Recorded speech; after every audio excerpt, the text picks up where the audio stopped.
তিন সাহাবী মিলে একবার ভাবলো রাসূল সাল্লাল্লাহু আলাইহি ওয়াসাল্লাম বাড়িতে কি কি আমল করে আমরা একটু আম্মাজানদের জিজ্ঞেস করি, তাহলে আমরাও আমাদের আমল একটু বাড়াবো। যে জিজ্ঞেস করলো যে আম্মাজানরা একটু বলেন তো উনি বাসায় কি কি ইবাদত করে, কতটুকু কোরআন পড়ে, তাহাজ্জুদ কেমনে পড়ে। আম্মাজানরা বর্ণনা দিলেন। বর্ণনা শোনার পরে কান্নাহুম তাকাল্লুহা, ওনাদের কাছে একটু কম মনে হইলো, মানে অনেক এক্সপেকটেশন নিয়ে আসছিল। তারা ভাবছিল মানে রাতে ঘুমাই না, সারা রাত তাহাজ্জুদ আর কান্নাকাটি করে রাসূল সাল্লাল্লাহু আলাইহি ওয়াসাল্লাম কাটায় দেয়। তাদের এরকম একটা ধারণা ছিল। কিন্তু এসে শুনে যে না, এসার পরে নাকি ঘুমোতে যায়, অনেকক্ষণ ঘুমিয়ে এসে মাঝরাতে নাকি ওঠে। যা যা বর্ণনা শুনলো কান্নাহুম তাকাল্লুহা, এদের কাছে একটু কম মনে হলো। তো একজন বলতেছে আরে কম না, আইনা নাহনু মিন রাসূলিল্লাহ, কোথায় আল্লাহ রাসূলের, কোথায় আমরা। গফিরা লাহু মা তাকাদ্দামা মিন যামবিহি ওয়া মা তাআখার, ওনার তো আগের পরের সব গুনাহই মাফ। আদতে তো গুনাহই নাই, নবীরা তো মাসুম। তো ওনার সাথে কি আমাদের তুলনা, আমাদের এত কম করলে হবে না, তো কি করতে হবে। একজন বলে যে আজকে থেকে আমি আর ঘুমাবোই না, সারা রাত তাহাজ্জুদ পড়বো। আচ্ছা, আরেকজন বলে আমি আর না খেয়ে মানে রোজা ছাড়া থাকবো না, আমি সওমে বিসাল করবো, সারা বছর রোজা রাখবো, যা করে আল্লাহ, রোজা থামাবো না, আমি রেগুলার রোজা রেখেই যাব।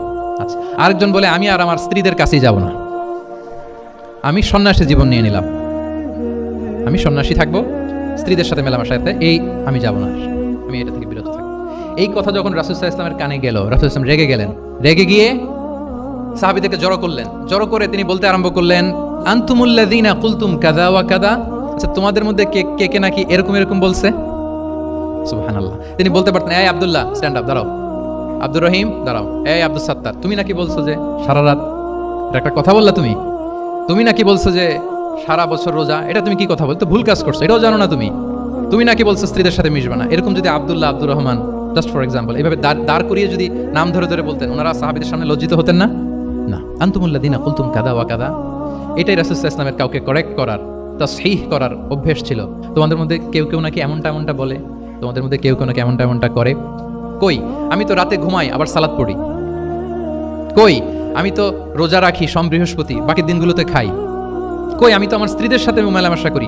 এই সব কিছুকে ব্যালেন্স করেও তো আমার নবুয়তির তো আমার কোনো সমস্যা হয় নাই, আল্লাহ ভীরু হতে তো সমস্যা হয় নাই। ওয়াল্লাহি ইন্নী লা আখশাকুম লিল্লাহি ওয়া আতকাকুম লাহ, আল্লাহর শপথ আমি তোমাদের চাইতে আল্লাহকে বেশি ভয় করি, আমি তোমাদের চাইতে বেশি মুত্তাকি। তারপরেও এরকম ব্যালেন্সড লাইফ লিড করাতে আমার তো কোনো সমস্যা হয় নাই, তোমাদের কেন সমস্যা হলো, তোমরা এটা কোথায় পেলে। ফামান রাগিবা আন সুন্নতি ফালাইসা মিন্নি, জেনে রাখো আমি যে স্ট্যান্ডার্ড ঠিক করে দিয়েছি এটাই সর্বশ্রেষ্ঠ ইবাদত, এর বাইরে যে কেউ যদি কিছু করে আমার সুন্নতের বাইরে, সে আমার দলভুক্ত হতে পারবে। সুবহান। এরকম যখন ধমক দিয়ে শাসিয়ে দিলেন, যেই তিনজন সাহাবী এই কথা বলছিল ওনারা তো শুধরে গেলেন, ওনারা তো টের পাচ্ছেন যে এগুলো আমাদের কি বলতেছে, ওনারা টের পাচ্ছেন না, শুধরে গেলেন, আর বাকিরা সতর্ক হয়ে গেলেন। আল্লাহু আকবার। সো এটা হচ্ছে কারেক্ট করার নিয়ম।